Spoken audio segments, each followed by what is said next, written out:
हम एक और राजस्थान सरकार की और सेंट्रल गवर्नमेंट की जो महत्वपूर्ण योजना है उसके बारे में बात करने जा रहे हैं। आज की योजना जैसा कि थंबनेल में आपने देख ही लिया है, हम बात करने जा रहे हैं राष्ट्रीय खाद्य सुरक्षा योजना के बारे में। राष्ट्रीय खाद्य सुरक्षा योजना क्या है और इसमें कौन कौन आवेदन कर सकते हैं, पात्रता क्या रहेगी, आपका आवेदन किस प्रकार से आपको घर पे बैठ के सबमिट करना है, और आपका यदि आवेदन मान लो कि आपके पास हो गया तो उसके बाद आपकी क्या प्रक्रिया होगी, किस प्रकार से आपको गेहूं मिलेंगे, ये सारी प्रक्रिया इस पूरे अपन इस सेशन में पूरा करेंगे। बात करूँ तो इस टॉपिक पे बहुत सारे वीडियो पहले भी बना दिए गए हैं, लेकिन बात यह है कि कहीं ना कहीं बहुत सारे अभी भी जो लोग हैं वो वंचित है और परेशानी का सामना करना पड़ रहा है। इसको देख करके मैं एक बार इस चैनल पर भी फिर से एक बार इस वीडियो को बनाने जा रहा हूँ, जिसमें टॉपिक का नाम आपने देख ही लिया है, राष्ट्रीय खाद्य सुरक्षा योजना। तो इसका सबसे पहले अपन परिचय देख लेते हैं कि ये योजना क्या है। तो इस योजना की बात करें तो यह योजना जो बात करें तो जो गरीब है जो और अंत्योदय परिवार है, बीपीएल है, और ऐसे परिवार जो बिल्कुल गवर्नमेंट उनको गेहूं राशन की दुकान के माध्यम से देती है, उनके लिए योजना लाई गई थी। इसमें बहुत सारी कैटेगरियां बनाई गई है कि इसमें कौन कौन पात्र है, कौन कौन अपात्र है, तो ऐसी श्रेणियां भी बनाई गई है। तो उसके बारे में अपन देखते हैं। अभी मोटा मोटा आपको पता चली गया है कि इस योजना में गेहूं मिलते हैं और जो इसके साथ बहुत सारी चीज़ें भी मिलती है, लेकिन प्रेजेंट में यही स्थिति है कि आपको 2 रुपये किलो वाले जो गेहूं है वो मिलते हैं इस योजना के माध्यम से। चलिए अपन आगे देख लेते हैं कि और मैंने क्या क्या लिखा है। इसमें पात्रता और अपात्रता दो चीज़ें लिखी है। तो कौन कौन पात्र है, कौन कौन अपात्र है, इसकी गवर्नमेंट ने श्रेणियां बनाई हुई है कि इसमें ये पात्र है आवेदन करने के लिए और ये लोग अपात्र है। तो कौन से लोग पात्र है, कौन से अपात्र है, इसकी श्रेणी और पात्रता देख लेते हैं। उसके बाद आपको दस्तावेज और ऑनलाइन प्रक्रिया भी अपन समझते हैं। सबसे पहले अपन एक बार पात्रता अपात्रता की श्रेणी देख लेते हैं कि आप पात्र है या नहीं। चलिए एक बार अपन देख लेते हैं कि आप पात्र है या नहीं। तो उसको देखने के लिए अपन मैंने बिल्कुल पीपीटी तैयार की आपके लिए। पात्रता अपात्रता की श्रेणी के लिए गवर्नमेंट ने फिक्स अब की बार कैटेगरी बनाई है। तो उन कैटेगरी को देखने के लिए अपन देख सकते हैं यहाँ पे समावेशन की श्रेणियां गवर्नमेंट ने निर्धारित की है।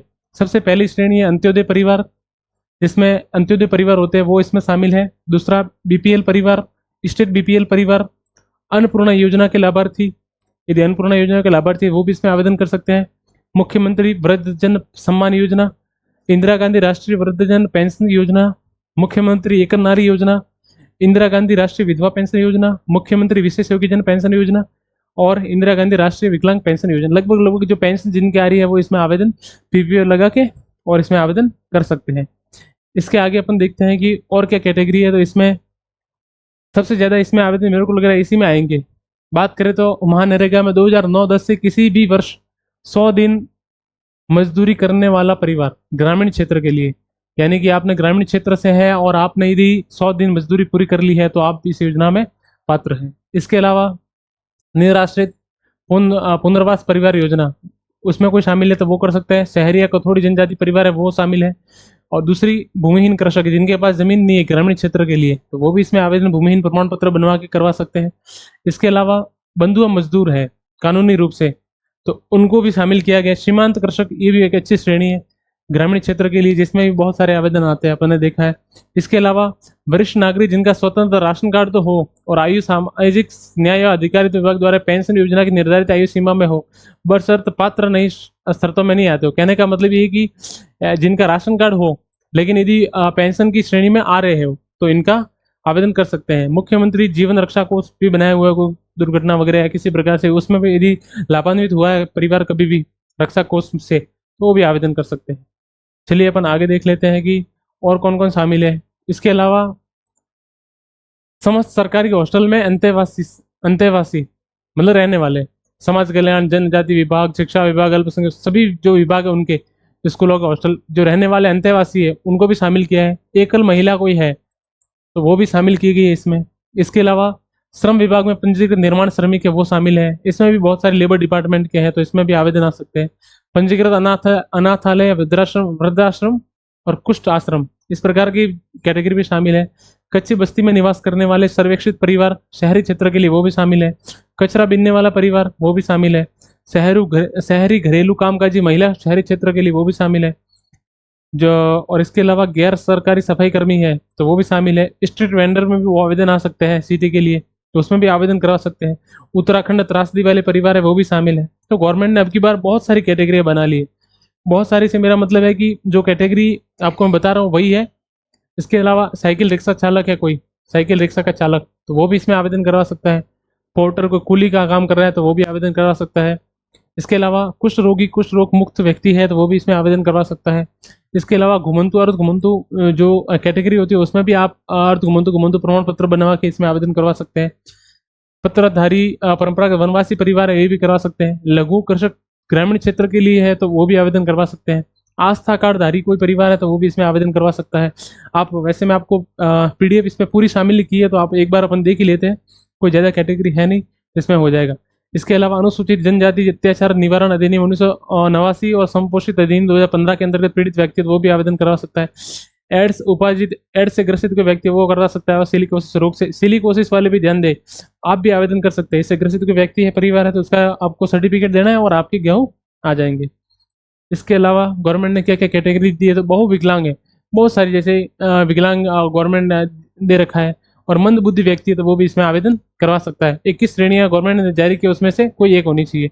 इसके अलावा पालनहार योजना, जो बिल्कुल पालनहार अपन देखते हैं कि जो पेंशनर है, जो विधवा है, उनके पालनहार चालू होता है तो वो भी इसमें शामिल है।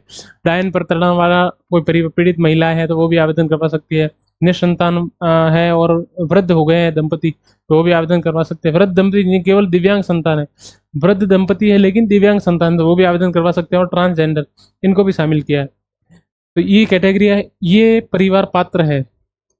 बात करें तो ये पात्रता की श्रेणियां थी, मैंने आपको बता दी है। अब अपात्रता की श्रेणी देखते हैं कि किसको किसको गवर्नमेंट पात्र नहीं कर रही है।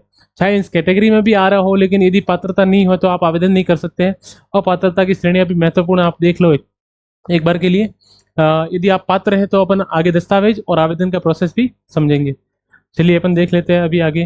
अपन देख लेते हैं अभी आगे कि अपात्रता की श्रेणियां कौन सी है। तो मैं आपको अपात्रता की श्रेणियां बता देता हूँ एक बार के लिए। तो सबसे पहले अपात्रता की श्रेणी है कि आप ऐसे परिवार जिसका कोई भी सदस्य आयकर दाता हो, यदि आप इनकम टैक्स पेयर है तो आप फायदा नहीं ले सकते।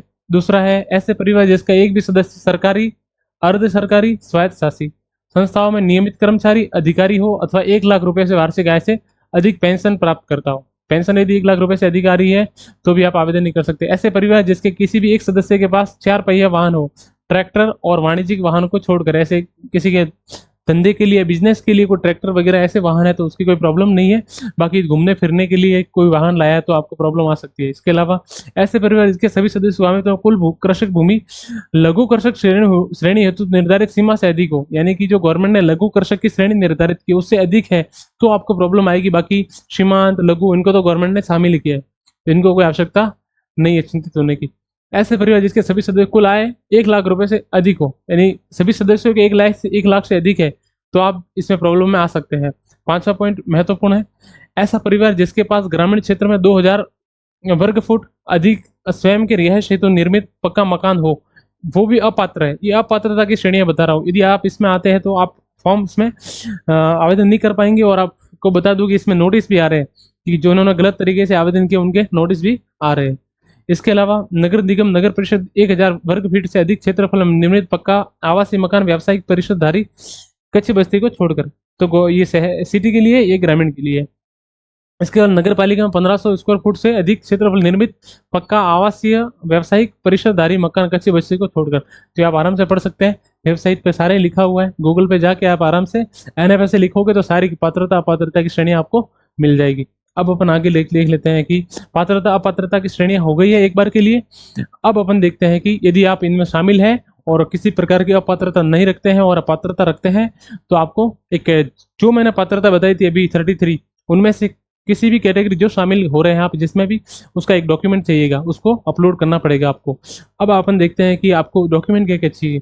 सबसे पहले अपन देख लेते हैं कि आपको डॉक्यूमेंट क्या क्या चाहिए। तो अपन अभी बात करते हैं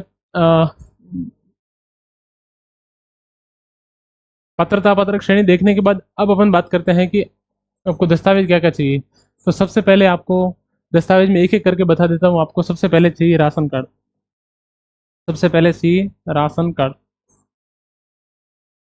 क्योंकि राशन लेना है तो राशन तो कर चाहिए। दूसरा चाहिए आपको, राजस्थान के निवासियों के लिए है, तो मैं राजस्थान के निवासी उनके लिए योजना बता रहा हूँ। तो आपको दूसरा चाहिए आपको जन आधार कार्ड, जन आधार कार्ड। तीसरा चाहिए आपको, ये दोनों आपको हो गए। उसके बाद आपको कैटेगरी सर्टिफिकेट। कैटेगरी सर्टिफिकेट कौन सा, मैंने अभी बताया, जो 33 कैटेगरी बताई थी उनमें से कैटेगरी का सर्टिफिकेट कोई भी चाहिए आपके पास, उसको अपलोड करना पड़ेगा। ये चीज़ें हो गई। इसके अलावा और भी कुछ बातें हैं जो ध्यान रखनी है आपको आवेदन करते समय।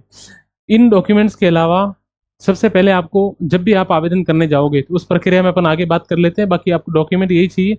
इसके अलावा कोई ज़्यादा डॉक्यूमेंट आपको चाहिए नहीं। सीडिंग वगैरह क्या कब करवानी है, क्या करवाना है, मैं सारी चीज़ें बता दूंगा। बट एक बार के लिए आपको ration card, Jan Aadhaar card और कैटेगरी का सर्टिफिकेट। अपन आगे बात कर लेते हैं पूरे आवेदन के प्रोसेस में। अपन आगे चलते हैं एक बार के लिए। ये हो गया। उसके बाद ऑनलाइन आवेदन का पूरा प्रोसेस। तो आपको ऑनलाइन आवेदन का पूरा प्रोसेस मैं समझाता हूँ। सबसे पहले आपको क्या करना है, तो सबसे पहले आपको मैं यहाँ पे ही बता देता हूँ।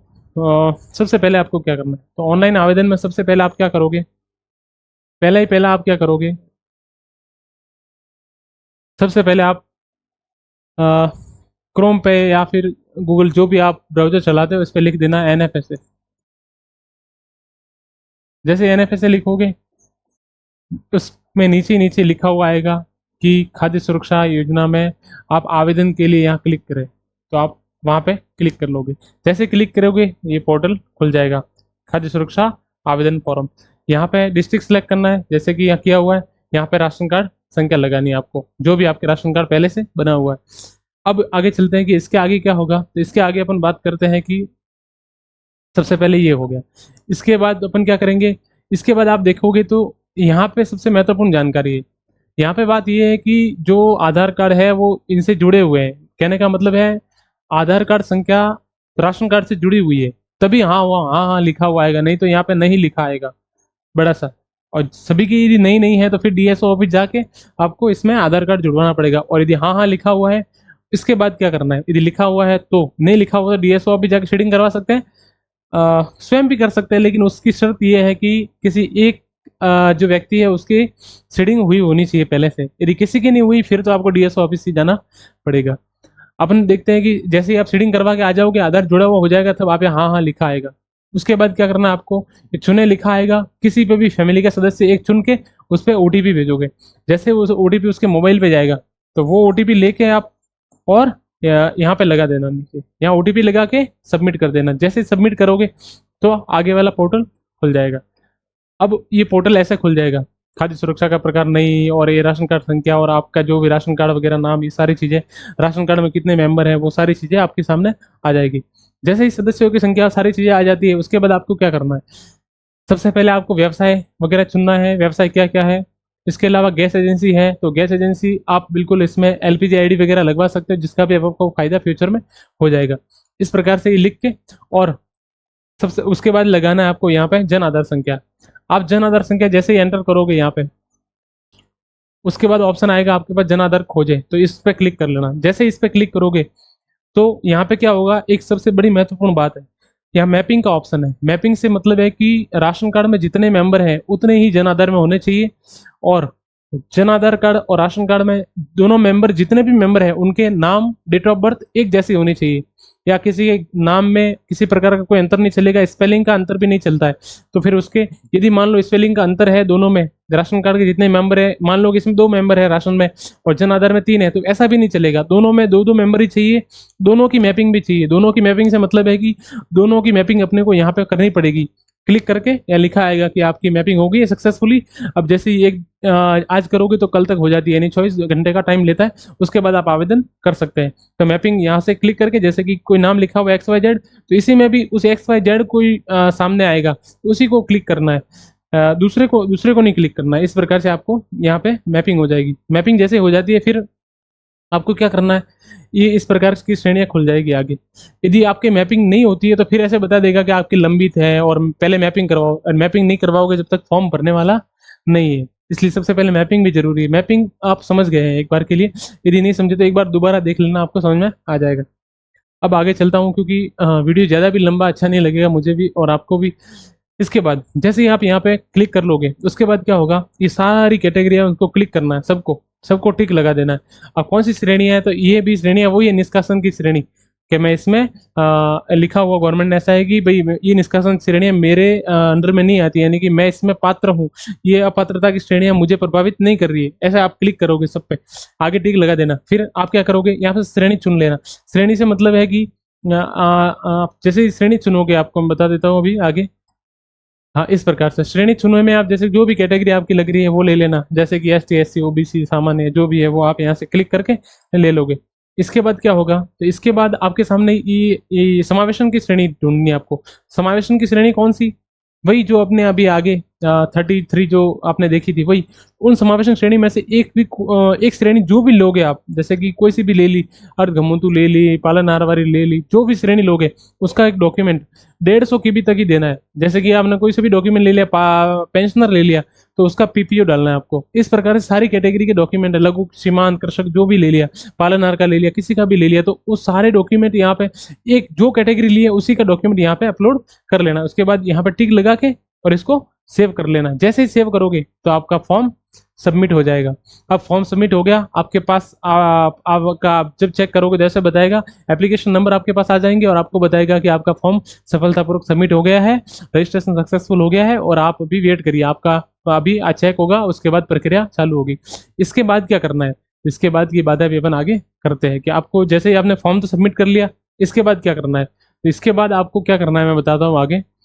ऑनलाइन प्रोसेस पूरा समझ लिया है आपने, आपको फिर भी कोई डाउट है तो आप कमेंट बॉक्स में डाल देना कि मुझे ये समझ में नहीं आया, तो फिर मैं आपको बता दूंगा कि आपको क्या क्या समझ में नहीं आया। अब इसके बाद अपन चलते हैं आगे कि आपने फॉर्म भर लिया था, अब आपका फॉर्म मान लो कि पास हो गया है, तो कैसे पता चलेगा कि पास हो गया है। तो उसके लिए मैं आपको बताता हूँ कि आपका फॉर्म पास हो गया कि नहीं हुआ, किस प्रकार। तो आपको सबसे पहले उसी NFSA की साइड पे जाना है, आपके राशन कार्ड संख्या एंटर करनी है, और नीचे उस आवेदन के नीचे लिखा हुआ होगा कि आवेदन की स्थिति जाने। तो आवेदन की स्थिति के लिए आप यहाँ पे राशन कार्ड डाल के और सीधा सा आप क्लिक करोगे तो आपको बता देगा कि आपका आवेदन कहाँ पहुंचा है।